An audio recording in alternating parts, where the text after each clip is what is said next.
Hello everyone, আজকে আমরা যাচ্ছি মিরপুর চিড়িয়াখানায়।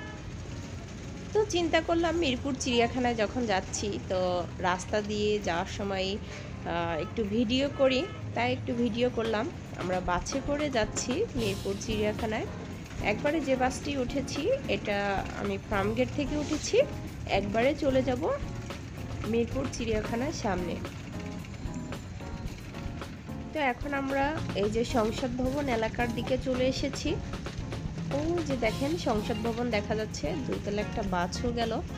এই জায়গাটা কিন্তু রাস্তাটা অসম্ভব সুন্দর লাগছে দেখতে। দেখেন, আমি যদিও ভালো করে ভিডিওটা করতে পারিনি, কারণ তো আপনারা সকলেই জানেন যে রাস্তায় সাধারণত বিশেষভাবে বাসে উঠে গেলে জানালা দিয়ে এই যে মোবাইলটা বের করে বা ক্যামেরাটা বের করে এইভাবে কিন্তু মানে ভিডিও করাটা অনেক রিস্কের ব্যাপার হয়ে যায়। কারণ যে কোনো সময় ট্রাফিক জ্যামে যদি পড়ে যায় তো যে কোনো সময় আমার ক্যামেরাটা বা আমার মোবাইলটা অন্য কারোর হাতে চলে যেতে পারে।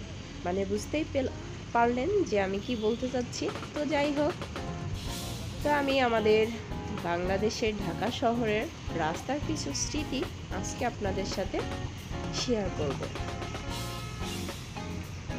এখন আমরা যাচ্ছি, ওই পথেই আছি, মিরপুর যাওয়ার পথেই আছি। জায়গাটার নাম বলতে পারছি না কোথায়, মেবি এটা হচ্ছে ভুলে গেছি জায়গাটার নামটা।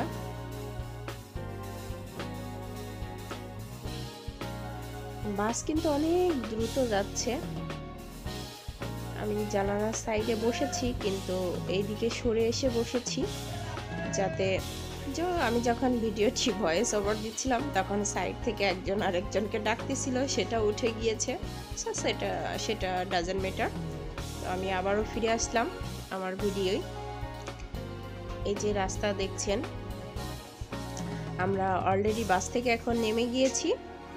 এখন সামনে একটু হেঁটে যেতে হবে, কারণ বাস আজকে ভিতরের দিকে যেতে দিচ্ছে না, কারণ চিড়িয়াখানাটা খুলেছে তো এর জন্য ঢুকতে দিচ্ছে না। তবে এর আগে ঢুকতে দিচ্ছিল কিন্তু।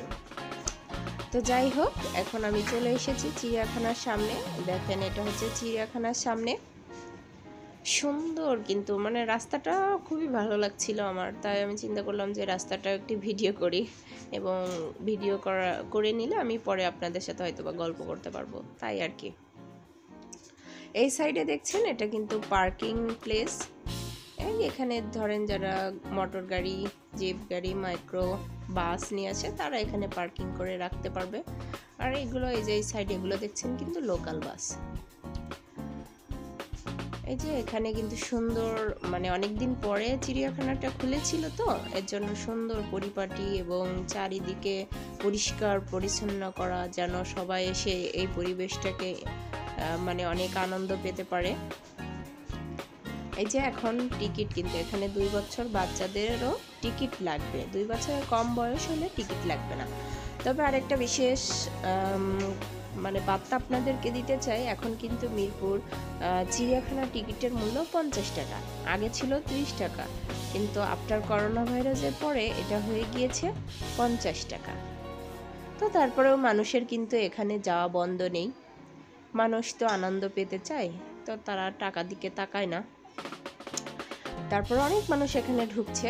আর এখানে কিন্তু এই যে লাল সাদা এই রঙগুলো দিয়ে তারা অনেক কিছু রং করেছে, গাছপালা, সিঁড়ি যা বলেন সব কিছু কিন্তু তারা রং করেছে এখানে। আর এখানে কিন্তু অনেকেই আসছে, আজকে আমি এসেছি দেখলাম যে অনেকেই আসছে এখানে, মানে অনেক দিন পরে সবাই একটু মুক্ত বাতাস, মুক্ত পরিবেশ। কারণ এতদিন তো সবাই প্রায় জেলখানার মতনই, সবাই সবার বাসার ভিতরেই বন্দি ছিল।